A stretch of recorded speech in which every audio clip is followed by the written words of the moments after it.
Shalom, selamat pagi Bapak Ibu yang dikasihi oleh Tuhan kita Yesus Kristus. Renungan pagi Minggu 18 Juni 2023 terambil dalam Kisah Para Rasul 4 ayat 1-22 dengan tema Petrus dan Yohanes di hadapan Mahkamah Agama. Bapak Ibu, saudara-saudari, ketika Petrus dan Yohanes sedang berbicara kepada orang banyak, mereka tiba-tiba didatangi imam-imam dan kepala pegawai bait Allah serta orang-orang Saduki. Mereka sangat marah karena melihat Petrus dan Yohanes mengajar orang banyak dan memberitakan bahwa dalam Yesus ada kebangkitan dari antara orang mati.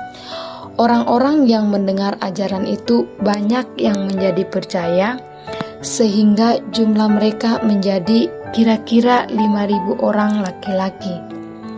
Ada risiko yang didapatkan oleh Petrus dan Yohanes, sehingga mereka ditangkap dan diserahkan ke dalam tahanan. Mereka diperhadapkan dan diperiksa dalam sidang itu.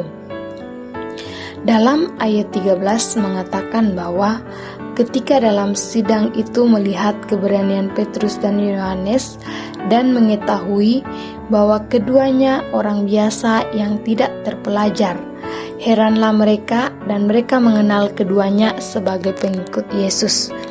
Penangkapan dan kematian Yesus telah menghancurkan banyak harapan dan menimbulkan ketakutan di antara para murid-Nya. Tetapi berbeda dengan Petrus dan Yohanes, mereka berani melawan ketakutan dan berdiri dengan berani untuk menyampaikan kabar keselamatan dan menyembuhkan banyak orang sakit. Roh Kudus hadir di antara keduanya dan menjadi kekuatan untuk melawan sepenuhnya ancaman yang datang kepada mereka. Petrus dan Yohanes tidak takut menyatakan kebenaran yang mereka imani. Mereka bersaksi tentang kuasa Kristus dan keselamatan hanya datang dari Kristus. Mereka berdua adalah orang yang dipandang sebagai yang tidak terpelajar, tapi kita dapat melihat bagaimana mereka dapat dengan mudah berdiri di hadapan Mahkamah Agama, bersaksi dengan berani melawan orang-orang terpelajar dari kaum Yahudi serta ahli-ahli Taurat. Allah memakai orang-orang biasa secara luar biasa, bukan karena hebat dan gagahnya Petrus dan Yohanes, tetapi Roh Kudus melingkupi dan memberikan kekuatan yang luar biasa. Manusia memang memiliki banyak keterbatasan dan kekurangan. Kita cenderung tunduk akan kelemahan kita dan menjadi takut untuk menghadapi setiap permasalahan yang hadir dalam kehidupan.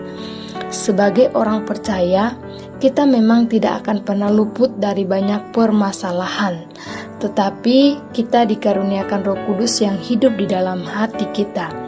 Roh Kudus memberikan kita kekuatan dan keberanian untuk taat bahkan di masa-masa sulit dan dalam tekanan sekalipun.